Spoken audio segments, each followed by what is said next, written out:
החזון שלך? רוצח סדרתי בקפלן, לא פה. רוצח סדרתי של השלום זה אתה. רד מהדוכן.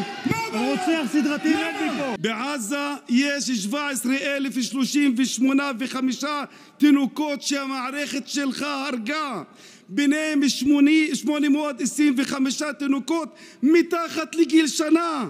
בעזה היום 35,055 תינוקות יתומים. הדם של כולם ירדוף אותך, ואתה בעזות מצח תוהה על כך שאתה מואשם בבית הדין בהאג. בנימין נתניהו, חברי הכנסת, מהו החזון שלך? מה החזון שלך, תגיד לי? די. מזה 30 שנה אתה רוצח סדרתי של השלום. לא, עצור. רד מהדוכן מיד. רד מהדוכן מיד. להוריד אותו עכשיו. מה החזון שלך? רוצח סדרתי בקפלן, לא פה. רוצח סדרתי של השלום זה אתה. רד מהדוכן. רוצח סדרתי, רד מפה. חצוף.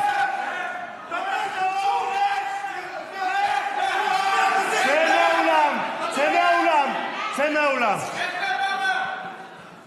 חבר הכנסת גלעד קריב, יש מילים שלא יישמעו מעל הדוכן הזה. רוצח סדרתי הוא אחד מהם.